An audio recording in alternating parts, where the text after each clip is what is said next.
The Secrets of Life with Subhas Agam.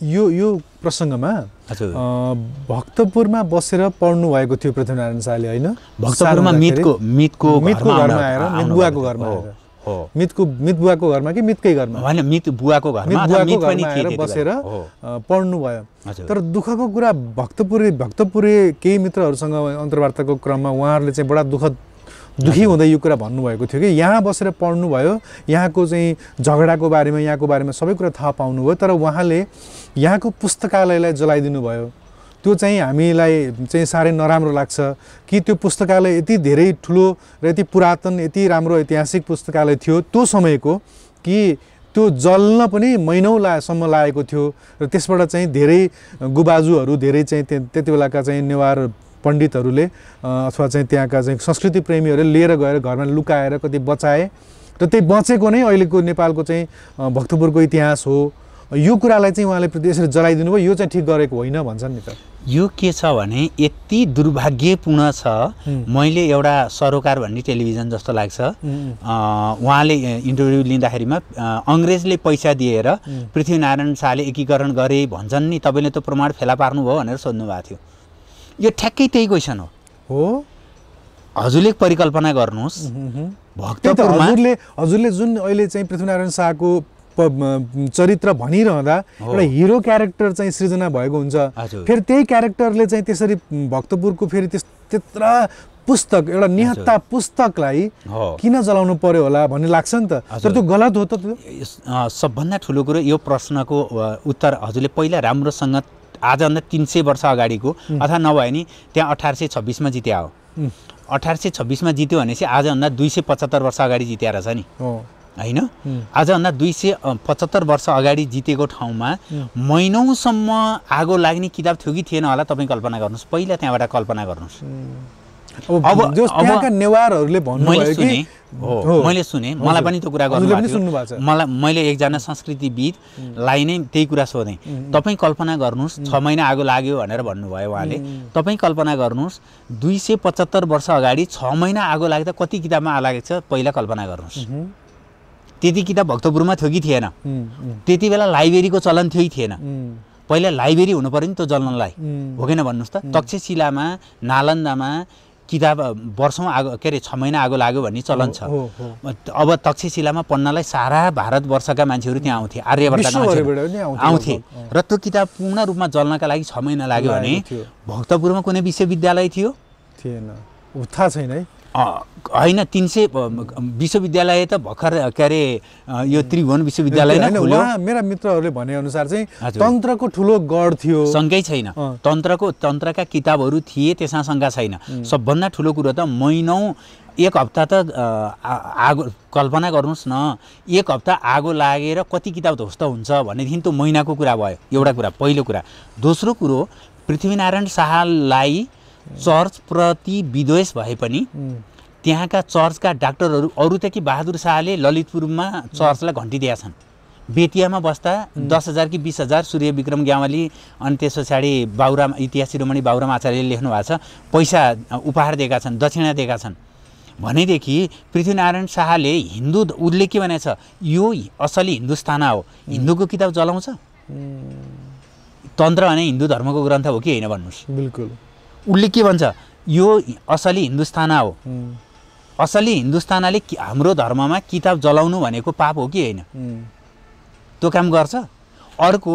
अरु त के घटना हेर्नुस् त्यहाँ भक्तपुर युद्धमा पृथ्वीनारायण शाह गएकै थिएन युद्ध सकेपछि गएका हुनु नि र गइसकेपछि त्यति बेला सिद्धि नरसिंह के रे तेज नरसिंह मल्ल काठमाडौँका जयप्रकाश मल्ल र भक्तपुरका रणजित मल्ललाई राखेर हजुरहरूलाई मैले के सेवा गरौँ भन्नुस् भनेका छन् र रणजित मल्लले चाहिँ म अब यहाँ बस्दिन के रे बनारस जान्छु भने उनले भनेथे भक्तपुर बाहेकको जहाँसुकैको राजा हुनुस् म दिन्छु भनेका छन् रणजित मल्ललाई बनेपाको राजा बन्नुस् भनेका छन् म हारेको राजाले अब राज्य गर्नु छैन मलाई बनारस जाने इच्छा छ भनेपछि उनले बनारस जाने प्रबन्ध गरिदिएका छन् त्यो मान्छेले भक्तपुरको किताबमा आगो लाग्यो होला अर्को कुरा उसले यहाँको जयप्रकाश मल्लले के भनेका छन् भने मलाई चाहिँ मेरो छाता देऊ, मेरो टोपी देऊ, मेरो जुत्ता देऊ। त्यो भने चाहिँ के भने मेरो राजदण्डदेखि सबै मेरो काठमाडौँ फिर्ता गरिदेऊ भने हो। उनले के भने तिमी फेरि मेरै वंशमा दुईपल्ट जन्मनेछौ र त्यो दुईपल्ट जन्मनेछौ भनेपछि जयप्रकाश मल्लले के भने तिमी पहिला नि मित भनेर फकायौ, अब यस्तो कृत्य कुरा गर्यौ भनेर भनिसकेपछि पृथ्वीनारायण शाहले के भनेको थियो अरे भने मेरै वंशमा जन्मिनेछौ, त्यति बेला तिमीलाई कुनै पनि पारिवारिक रूपमा सहयोग हुँदै छैन र हत्या हुनेछ भनेर भनेको थियो अरे। रणबहादुर शाहको पनि हत्या नै भयो, उनलाई पारिवारिक सहयोगै थिएन, अब सहयोग पाउने खालका पनि मान्छे थिएनन् उनी त। राजा वीरेन्द्रको पनि हत्या नै भयो र पारिवारिक सपोर्ट धेरै थिएन भन्ने सुनिन्छ राजा वीरेन्द्रको पनि। ऐश्वर्याले नै त्यो गोली हानेको काण्ड त सबैलाई थाहा छ। अब कुरा रह्यो के भनेदेखि यति न्याय अब त्यहाँ त जितेको राजालाई त्यति बेला त मारिदिन्थ्यो, हारेको राजालाई जितेको राजाले मारिदिन्थ्यो भनेपछि उसले काशी जाने खर्च दिएको राजाले भक्तपुरमा हिन्दू राजाले किन आगो लाउँछ भन्दाखेरिमा त्यो आगो कसले लायो? क्रिस्चियनले लायो। यस्ता एनजिओ आइएनजिओलाई यस्ता कुरा चाहिन्छ विदेशीलाई। यस्ता मसला भएन भने पृथ्वीनारायण शाह नालायक हुँदैन, नालायक पृथ्वीनारायण शाह भएन भने हिन्दू राज्य सकिँदैन। हिन्दू राष्ट्र सकिनलाई के हुनुपर्छ? राजा सिद्ध्याउनुपर्छ। हिन्दू राज्य सिद्ध्याउनलाई के हुनुपर्छ? उनका शासकहरूलाई यस्तो गर्नुपर्छ। अब हाम्रो त्यसो भने त महादेव र विष्णु अरूलाई त प्रेत भनिदिन्छ नि त अर्को धर्मले, प्रेत हुन् त। यो कारणले गर्दा यो सब भनाउने के गर्ने भने अब कहिलेकाहीँ के हुन्छ भने त्यो कुरा बार बार सुन्दा हो कि भने जस्तो पनि लाग्छ मान्छेलाई। हो त्यो कारणले गर्दाखेरि यो जुन नाक काटेको काण्ड पनि त्यस्तै हो। यो होइन चिन्नु लगाइदिएको पक्का हो, तर नाक काटेको चाहिँ होइन। नाक अहिलेको त नाक काटिदिने भने मान्छे बाँच्दैन, नाक काटे मान्छे बाँच्छ? त्यही त नि। त्यहाँमाथि पनि पृथ्वीनारायण शाह आएकै छैन त्यो युद्धमा। त्यहाँ त युद्ध पनि भएको छैन। नाक काटेको प्रकरण जुन छ त्यहाँ त नाक काट्ने बेलामा त युद्ध पनि भएको छैन। भयो के भने गोर्खालीहरूले स्वतः नै त्यो क्षेत्र पाउँदै थिए, बिहान ढोका खोलिने थियो र त्यो कब्जा गरिसकेको थियो गोर्खालीहरूले। युद्ध भएको थिएन त्यहाँ अन्तिमचोटि। त्यो कारणले गर्दाखेरिमा त्यहाँको मालिकले आउनुहोस् ढोका खोलिदिन्छु, म आजित भइसकेको छु, ढोका खोलिदिन्छु। ललितपुरको अन्दरमा थियो र त्यो भनेर तयारी भएको थियो। गोर्खालीहरू बिहान शौचालय जान थाले जङ्गलमा, गएका मान्छेहरू आएनन्। यसो हेरे त शौचालय जानेलाई त उनीहरूले काटिदिइराखेका देखे। अनि त्यो पछाडि जसले काटे त्यो बदमासी गरे तिनीहरूलाई गोर्खालीहरूले पक्रेर त्यो सेनाले नाकमा चिन्नु लगाइदिए। नाकै काटेपछि त्यो कसरी बाँच्छ र? एउटा इज्जत जाने सन्दर्भमा पनि त्यो भनियो। अर्को नाकमा चिन्नु लगाएको पक्का हो। त्यो 17-18 धार्नीहरू चाहिँ जुन बनाए त्यो कर्पैट्रिक भन्ने ह्यामिल्टन भन्ने अरू मान्छेहरूले पछाडि यहाँका राजाहरूप्रति विदेशको भावना भयो अनि त्यो सान्नका लागि चाहिँ उनीहरूले त्यसरी भन्ने हुन्। नाकमा अब त्यो उत्तरदायी त शासक को थियो भन्दा अहिले कुनै गल्ती गर्यो शासक राज्यले भने त हाम्रो शेरबहादुर प्रधानमन्त्रीले जिम्मेवारी लिनुपर्छ नि। त्यति बेला पृथ्वीनारायण शाहले जिम्मेवारी लिनुपर्छ, उनी शासक हुन्। तर उनी आएर त्यसरी लो त्यसको नाक काट्दै यसो गर्दै उसो गर्दै त्यो केही पनि भनेको होइन। ठिक ठिक ठिक। भने कतिपय कुराहरू यसरी चाहिँ गलत चाहिँ अफवाहहरू सृजना गरेर हामीलाई नै हाम्रो संस्कृति र हाम्रो चाहिँ सम्पदाप्रति चाहिँ विद्वेष पैदा गर्ने र चाहिँ हाम्रा फिलोसफर्सहरू हाम्रा चाहिँ दार्शनिकहरूको प्रति सम्मान कुनै नभएर बरु मार्क्स बरु लेनिन बरु चाहिँ उनीहरूको चाहिँ दर्शन चाहिँ हाम्रो देशमा लादले। अनि त पुँजी भन्ने ग्रन्थ पढ्नु भन्दा त्यो भन्दा मैले उनको ग्रन्थलाई कमजोर सम्झे होइन। नेपालको सन्दर्भमा त करोडौँ गुणा दिव्योपदेश महत्त्वपूर्ण छ। अब राज्य कसको सिद्धान्तमा चल्नुपर्छ भने जसले यो नेपालमा रगत बगायो, पसिना बगायो, त्याग तपस्या गर्यो र बुझ्यो उसले दिएको मार्गदर्शन अनुसार पो चल्नुपर्छ त। हजुरको घर कहाँनिर छ, कसरी चल्नुपर्छ त भन्दाखेरिमा हजुरलाई पो ज्ञान हुन्छ त। हजुरको घरमा चाहिँ मेरो सिद्धान्त लागू गर्यो भने के हुन्छ? हामी अहिलेसम्म यस्तो के अरे अविकसित राष्ट्र भएर बस्नुपर्ने मेन कारण के भने शासकहरूले कहिले दिव्योपदेश पढेनन्। त्यो भएर यो 300औं यो पृथ्वी जयन्ती अथवा राष्ट्र यो जयन्ती मनाउने बेलामा चाहिँ मलाई के भन्न मन लागिरहेको छ भने हरेक कार्यालयमा दिव्योपदेश होस्, हजुरहरूले ढोगेर सकेसम्म त्यसलाई पुरा पालना गर्नुहोस्। भएन भने नि नियमित रूपमा शासकले होस् कर्मचारीले होस् हरेकले ढोगेर 10 बजे अफिस पुग्ने बित्तिकै ढोग्नुहोस् र घर फर्किने बेलामा पनि ढोगेर आउनुहोस्। सके पढ्नुहोस् नभए ढोग्नुहोस्। त्यो भने यहाँ त घुस लिने र घुस दिने दुईटैलाई दण्डित गर्ने भनेर पृथ्वीनारायण शाहले भनेको छ। हामी बाहिरकै सिद्धान्त किन ल्याउनु पर्यो? हामीलाई त केही सिद्धान्त चाहिएको छैन, पृथ्वी सिद्धान्त भयो भने भयो।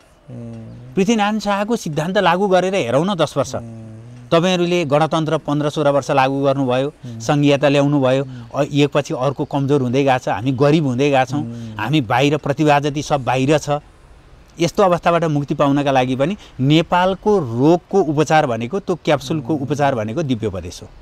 अहिले हजुरले यो भनिरहँदा मलाई के प्रसङ्ग याद आइरहेको छ भने भारतमा भएका राजा रामलाई जसरी उहाँहरूले ग्लोरिफाई गरेर राम राज्यको कन्सेप्ट लिएर आइदिनु भयो हैन, हरिश्चन्द्रलाई चाहिँ कति ग्लोरिफाई गरिएको छ हैन, हरिश्चन्द्रलाई चाहिँ कति धेरै त्यो एकदम यति धेरै प्रशंसा गरिएको छ कि उहाँको पनि एउटा चाहिँ आदर्श राजाको रूपमा मान्छेले हेर्ने भयो।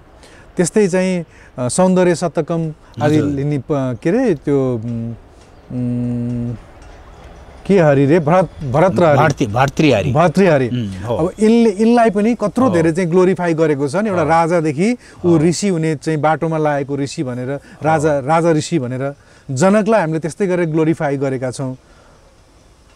त्यस्तै आध्यात्मिक शक्ति भएको, त्यस्तै आध्यात्मिक चाहिँ त्यो प्रेरणा भएको चाहिँ पृथ्वीनारायण शाहलाई चाहिँ हामीले चाहिँ त्यसरी ग्लोरिफाई गरेनौँ के हैन। यस्तो छ, सबभन्दा ठुलो दुर्भाग्य के छ भने विदेशले अथवा बाह्य शक्तिले के हेरिराखेर छ धेरै पहिलादेखि भने त्यो एक्स्ट्रा प्रतिभा भएको मान्छे जो छ नि कि आफ्नो बनाउने भएन, विवादमा ल्याइदिन पनि सकिन्छ, त्यसलाई सर्वनाश गरिदिने जसरी पृथ्वीनारायण शाहले गरेका छन्।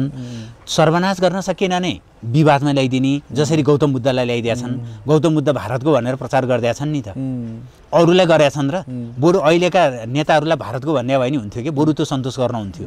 जसरी प्रपन्नाचार्यजीलाई चाहिँ किराँतीहरूले नै यो चाहिँ यो धर्म छाडा हो भनेर भने जस्तो हो। यिनीहरूले के गर्दैछन् भने एकताका नरहरिनाथलाई नै पाकिस्तानमा जन्मेको भनेर आएको थियो, नरहरिनाथ बितेको केही समय पछाडि नै पाकिस्तानको मान्छे भनेर त्यो भएर विदेशीले के गर्छ सबभन्दा पहिला त्यसलाई सर्वनाश गर्छ। सकेसम्म बल्लाएर इतिहास लेखिदिएर मान्छे किनेर सरकार किनिदिएर राज्य नै लाएर सिद्धाइदिन्छ जसरी पृथ्वीनारायण शाहलाई सिद्धाउन खोजेको छ। भएन विवादमा तानिदिन्छ। जस्तै त्यहाँ फुरहरूले चाहिँ यहाँ चाहिँ गौतम बुद्ध जन्म्याउन् भनेर त्यो खम्बा पत्ता नलाइदिया भए गौतम बुद्ध भारतमा जन्मेको थियो भनेर पढ्नुपर्छ, भएन विवादमा तानिदिने। अनि अन्तिममा केही पनि उपाय लागेन भनेदेखि चाहिँ अनि केही अपव्याख्याहरू यसो अलिअलि छरछार गरिदिने, तिमीहरूका नि केही हुन्। जस्तै जिसस क्राइस्ट र गौतम बुद्धको योगदान एउटै छ त। अलिक स्वतन्त्र दिमागले हेरौँ त, त्याग तपस्याको बारेमा, विचारको बारेमा, दर्शनको बारेमा, चिन्तनको बारेमा। उनी Gautam Buddha light of Asia भए, उनी लाइट अफ वर्ल्ड भए। अब यदि अङ्ग्रेजको नेतृत्व पृथ्वीनारायण शाहले गरेका थिए भने यिनलाई मान्छे भन्थेनन्, देवता भन्थे। हामीले यिनलाई राक्षस भनेर पूजा के अरे याद गर्नुपर्ने दिन आयो।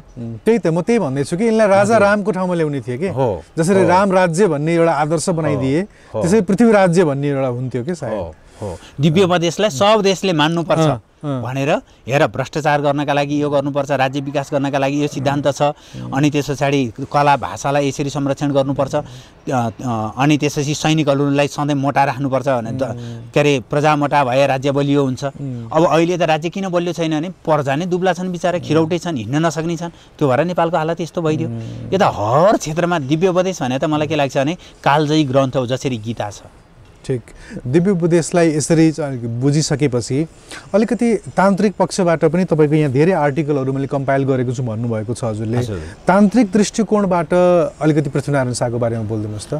खास गरेर पृथ्वीनारायण शाहको बारेमा तन्त्रको पक्षमा हेर्ने हो भनेदेखि यिनले चाहिँ के अरे सल्यान भगवतीको जब ध्यान गरे, तपस्या गरे, त्यति बेला चाहिँ कतिले सपनामा भन्ने छ, कतिले चाहिँ साक्षात उनलाई चाहिँ तरबार दिएको भन्ने चलन छ। एउटा पक्ष त्यो रह्यो। अर्को चाहिँ एक दिन उनी के अरे तन्द्रामा रहेको बेलामा मनोकामनाले चाहिँ यहाँ आइज भनेर भनिसकेपछि उनले मनोकामना गए र मनोकामनाले चाहिँ तरबार दिइन् र त्यो तरबार तिम्रो हातमा छौन्जेल कहिले पनि तिम्रो पराजय हुँदैन भनेर उनलाई आशीर्वाद मिलेको थियो।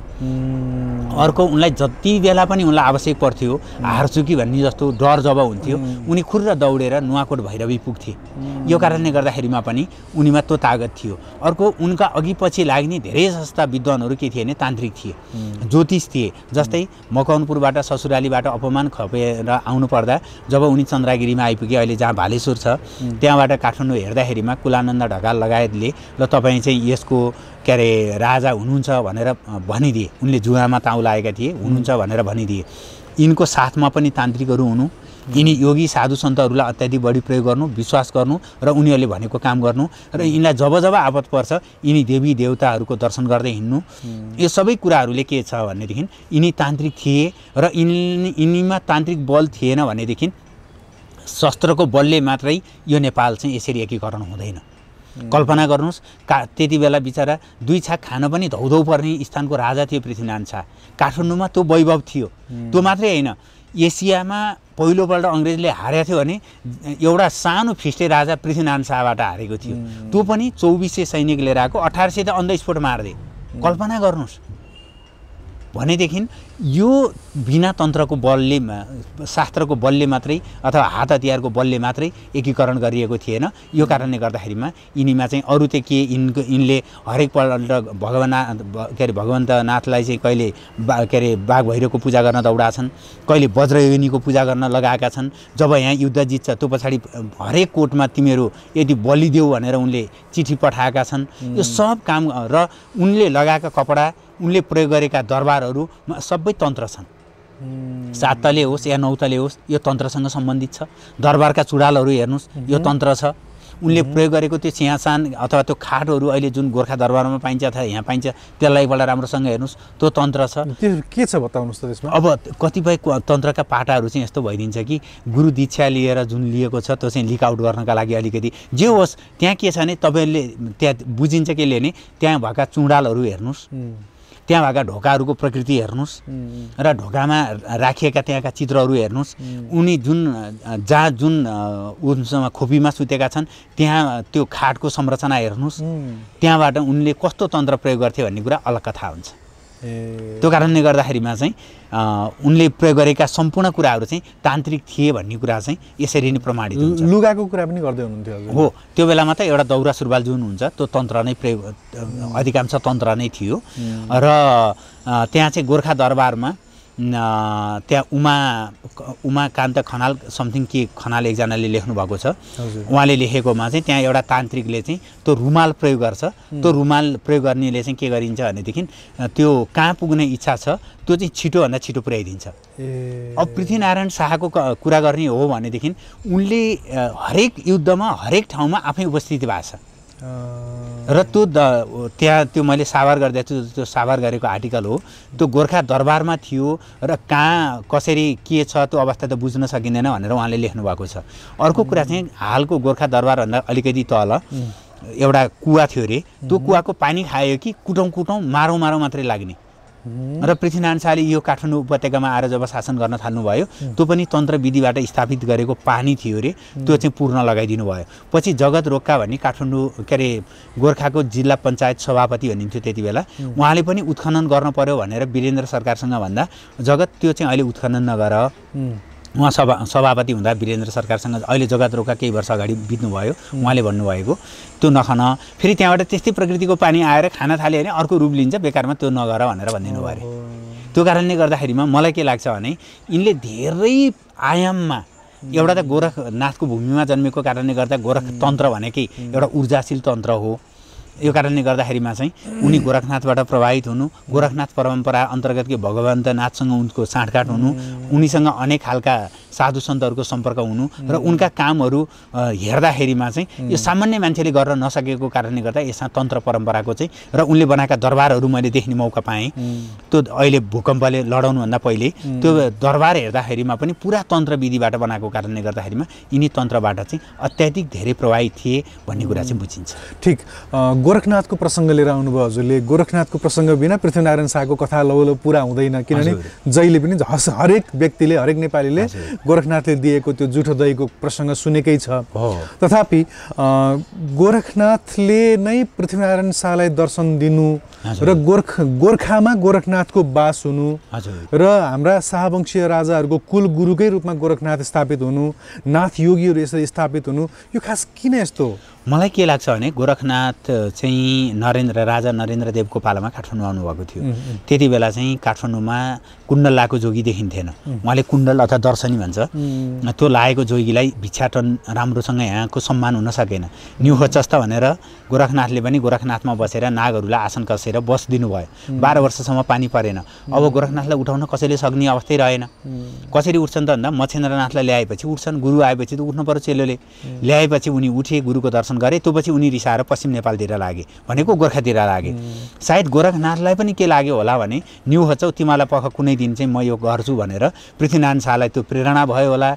उनले आशीर्वाद दिए। त्यो मात्रै होइन, कीर्तिपुर जित्नलाई असम्भव देखेपछि उनले गोरखनाथको साक्षात्कार गरे पृथ्वीनारायण शाहले र बाघ भैरवलाई मनाइदिएर त्यहाँको संरक्षणको व्यवस्था जुन हो त्यो दैवी कृपा नभइकन, बाघ भैरवको कृपा नभइकन हामी जित्दैनौँ।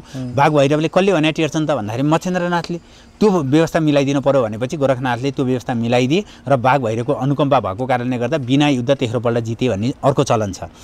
अर्को कुरा चाहिँ जब हजुरले भक्तपुरको प्रकरण ल्याउनु भएको थियो, भक्तपुरमा बस्दाखेरिमा त्यहाँ एउटा शिलालेख उनले कागज हेरे।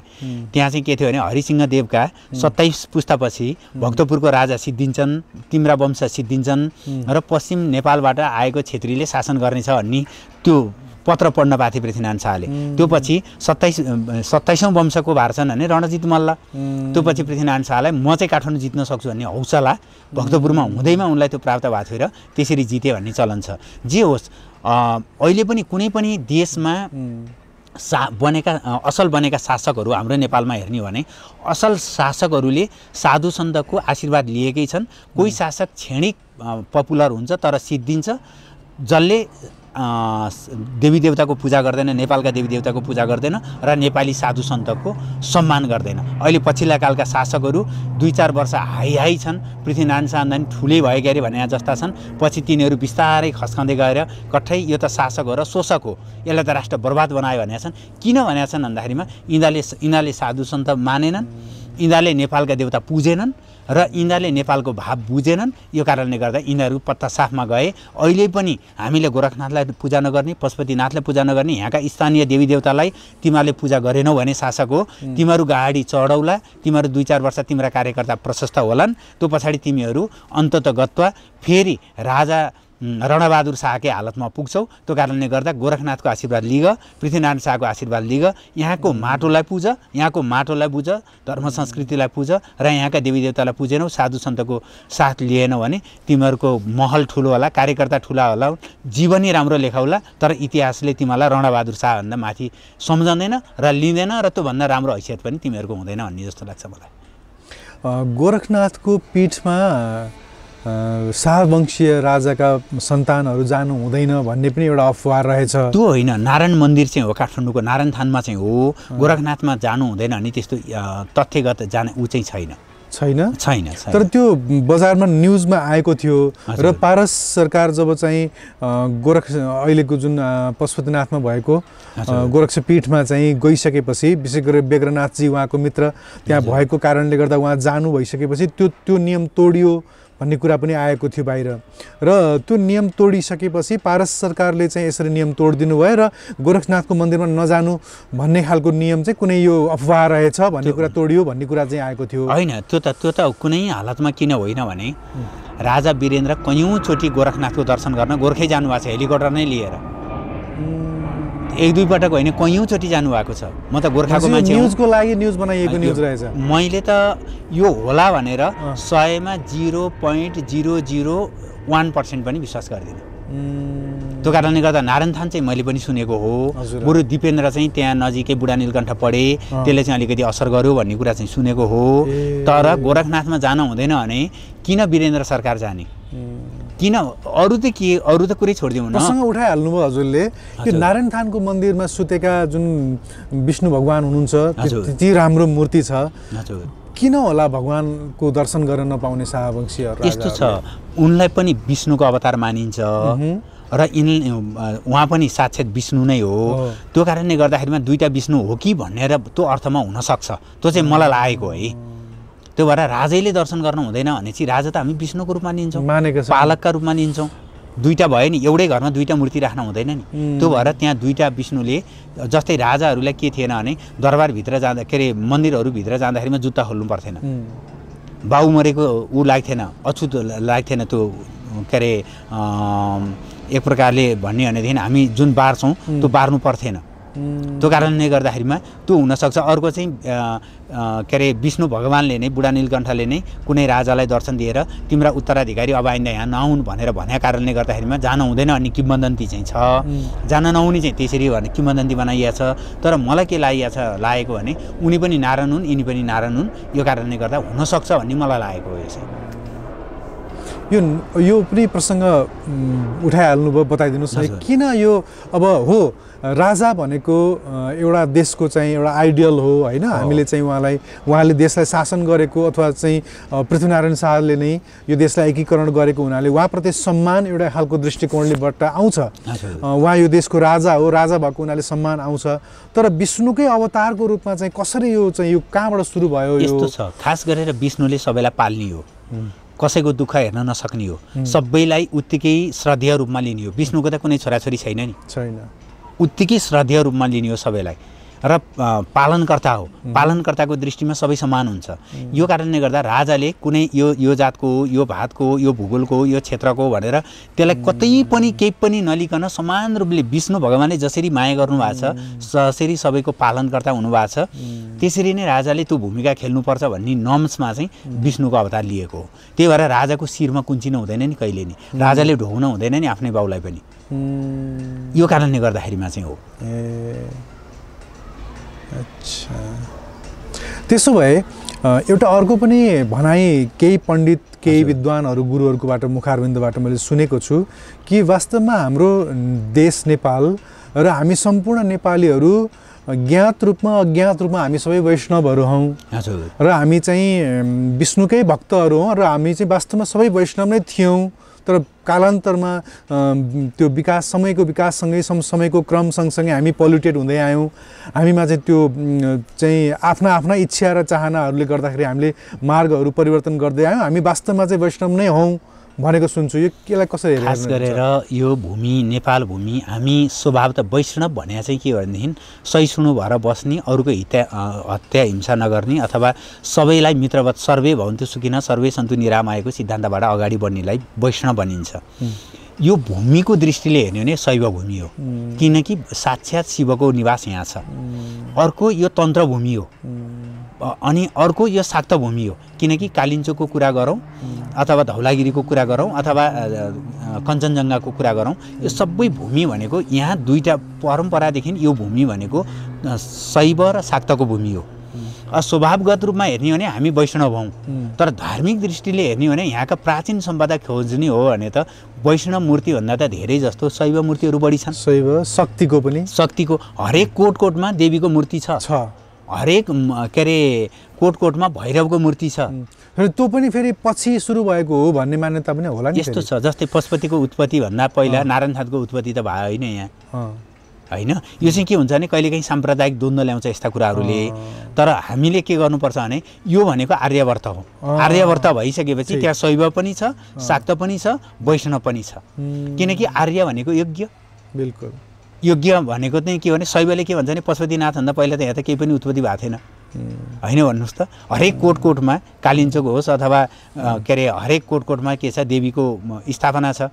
यो त के छ भने महिषासुरको वध यहीँ कालिन्चोकमा भएको भन्ने चलन छ। अब महिषासुरको वध हुँदा नारायण थानको मूर्ति थियो कि थिएन? यो कारणले गर्दा यसले के हुन्छ भने सम्प्रदायमा विभाजित हुन्छौँ हामी। ठिक छ, यसरी हामीले तन्त्रको दृष्टिकोणबाट पृथ्वीनारायण शाहलाई बुझ्यौँ। आजको समयमा आजका युगका व्यक्तिहरूले अब किन पृथ्वीनारायण शाहलाई पुज्नु पर्यो र त्यो त 100-200-300 वर्ष पुरानो राजालाई उहाँको चाहिँ समय र आजको समय अब समान समय छैन। आजको कुरा धेरै परिवर्तन भइसक्यो। अझै पनि हामीले उहाँलाई चाहिँ ठिक छ सम्मान गरौँ, तर उहाँका फिलोसफीहरू अब काम लाग्ला र भनेर आजको युवाले सोध्न सक्छ। कुनै पनि व्यक्तिलाई मान्ने भनेको व्यक्तिलाई मान्ने होइन, उसको चेतनालाई मान्ने हो, उसको योगदानलाई मान्ने हो। र पृथ्वीनारायण शाहलाई किन मान्नुपर्छ भने उनका योगदान, एउटा त उनको अभियानमा यो नेपाल बन्यो, उनले मात्रै बनाएको होइन, उनको नेतृत्व सफल भयो र यो नेपाल बनेको हो। र यो नेपाल बनाउने जग र श्रेय पृथ्वीनारायण शाहलाई जान्छ। हामी नेपालमा बस्नु छ र नेपाली भन्नु छ भने एउटा त्यो कारणले गर्दा म हजुरको घरमा बसेँ भने हजुरलाई त सम्मान गर्नु पर्यो नि। निःशुल्कमा बस्न पाएको छु भने म हजुरको अन्डरमा आनन्दसँग बाँच्न पाएको छु भने एउटा त्यो कारणले गर्दा नेपालमा बस्ने हो र नेपाली भन्ने हो भने मान्नुपर्छ हामीले। अर्को कुरा उनको चेत र उनको योगदान जुन छ त्यो कालजयी छ, त्यसले गर्दा हामी नेपाली हुन पायौँ र हाम्रो आइडेन्टिटी आज नेपाली हुनुमा पृथ्वीनारायण शाहकै नेतृत्व मुख्य भूमिका कारक रह्यो। यो कारणले गर्दाखेरिमा छ।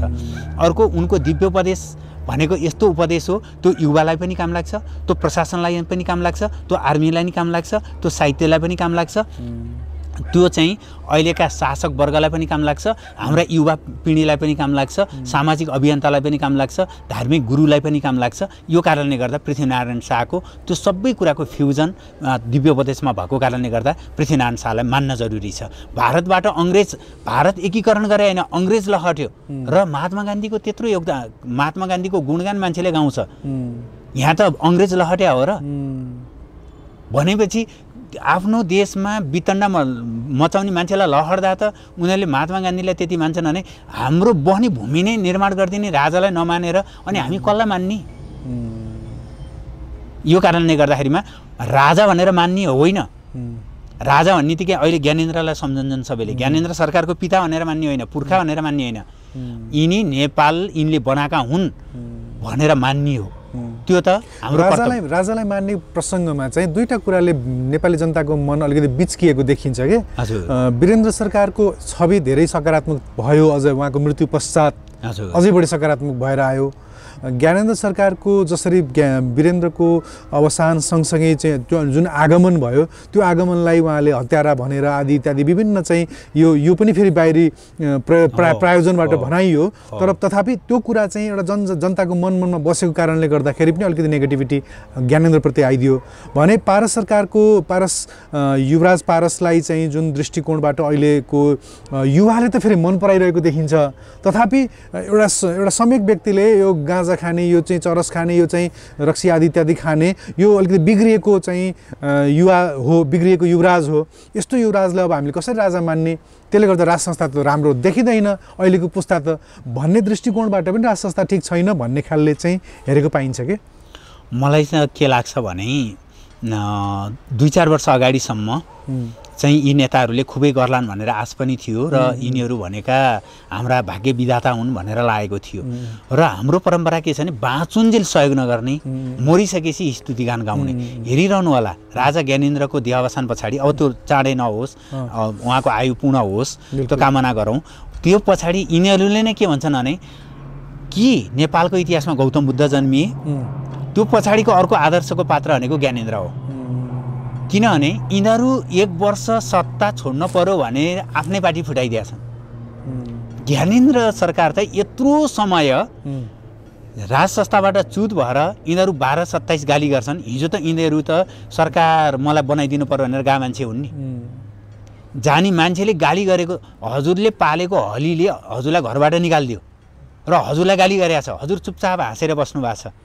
एक दिन मान्छेले बुझ्दैन यिनीहरूले ज्ञानेन्द्र देशको लागि घातक मान्छे थिए भने आज हामी यो अवस्थामा बस्नुपर्ने थियो, राज्य संयन्त्र यो हुन्थ्यो, हाम्रा युवाहरू बाहिर गएर जीवन सुरक्षित भयो भनेर अनुभव गर्नुपर्ने हुन्थ्यो। यिनी त मलाई अचम्म के लागेको छ भने त्यो सहन शक्ति चाहिँ दुईटा परिवारमा चाहिँ नेपालमा छ, एउटा राणा परिवारमा, अर्को शाह परिवारमा। सहन शक्ति चाहिँ त्यति छ। किनभने नत्र भनेदेखि छोराको तालतो छ, राज्यको जे पनि उसको पुर्खाले आर्जेको राज्य हो नि, राज्यको हालत त्यो छ। आफू शासन सत्ताबाट बाहिर च्युत भएर बसेको यत्रो समय भएको छ, राज्यले केही गर्न सकेको छैन, तैपनि सहेर बसेको छ भनेपछि ज्ञानेन्द्र मरिसकेपछि भोलि यिनैहरूले नै के भन्छन् भने हामीले ज्ञानेन्द्रबाट ठुलो पाठ सिक्नुपर्छ। शासन चलाउने मामिलामा ज्ञानेन्द्रबाट हामीले ठुलो पाठ सिक्नुपर्छ र आदर्श व्यक्तित्व थिए। र म एउटा युवा भएको हुनाले, मेरो समयको कुरा भएको हुनाले मैले मेरो समयका युवाहरूको मनस्थिति बुझेर हेरेको दृष्टिकोणबाट पारसलाई हेर्दाखेरि चाहिँ युवराज पारस प्रतिको अहिलेको युवाको दृष्टिकोण भनेको एकदमै पोजिटिभ छ। उसले कसरी हेर्छ भने यस्तो पो मान्छे ऊ चाहिँ उसलाई कुनै राज खानदानको राजसत्ताको कुनै पनि प्रेम छैन। ऊ भनेको त अर्को बुद्ध जस्तो, अर्को सिद्धार्थ जस्तो देखिन्छ। ऊ अहिले ज्ञानको खोजमा हिँडिरहेको छ, ऊ अहिले भक्तिको खोज गरिरहेछ, परमात्माको खोजी गरेर ऊ ध्यान गर्न खोजिरहेछ।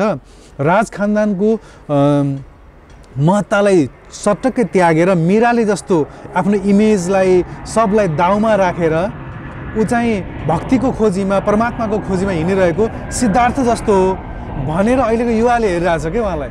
अब उहाँले चाहिँ यो काम जति बेला वीरेन्द्र सरकारको अथवा दरबार हत्याकाण्ड भयो त्यो पछाडि यो त्याग गरिदिएको भए राज संस्था यति छिटो जान्थेन। किनभने यो त्याग अहिले जुन गर्न सक्दा रहेछन् त्यो त्याग त्यति बेला गरिदिएको भए वास्तवमा उहाँले अहिले जुन गर्नुभएको छ देवदेवताको दर्शन गर्दै हिँड्ने, अब भोलि फेरि उहाँ नै राजा हुने हो भने त ठुलो क्रान्ति हुन्छ। अब उहाँले यही बाटो नै अप्नाएको राम्रो जस्तो देखिन्छ। उनी लोकप्रिय हुने बाटो यही नै हो, किनभने साधु हुने पद्धति र शासन चलाउने पद्धति फरक पद्धति हो। मान्छेले साधुको रूपमा देख्नु र राजाको रूपमा देख्नु फरक रूपमा देख्छ।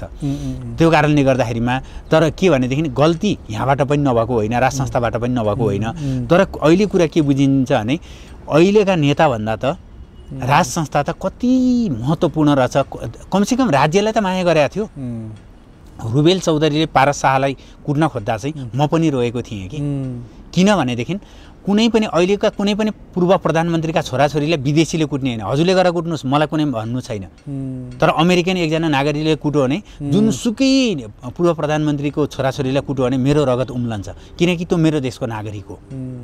यो कारणले गर्दाखेरिमा यहाँका नेताहरूको त दिमागमा के छ भन्ने कुरा नै बुझिएन कि नेपाल त छँदै छैन। यिनीहरूले नेपाललाई नेपाल बनाउने त यिनीहरूको इच्छै छैन। यिनीहरूले आफूलाई नेपाली बनाउने कृत्य काम गरिरहेका छन्। यिनीहरूको स्वभाव पनि मिल्दैन, काम गर्ने शैली पनि मिल्दैन, रणनीति पनि मिल्दैन।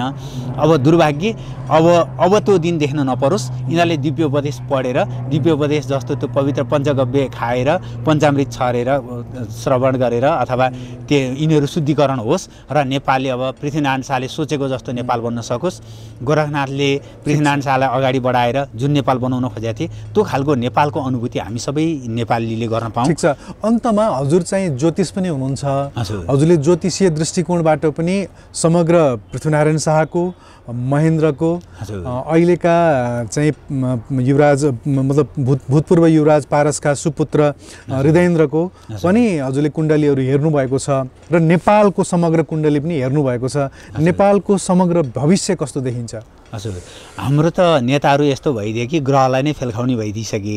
समस्या त त्यो भइदियो।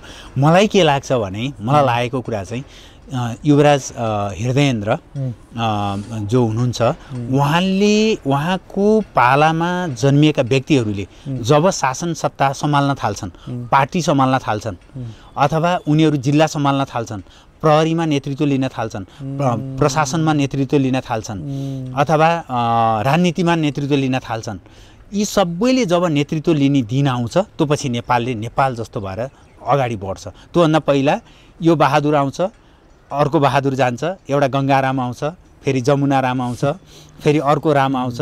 यिनीहरू सब राम आउने जाने राम हुन्।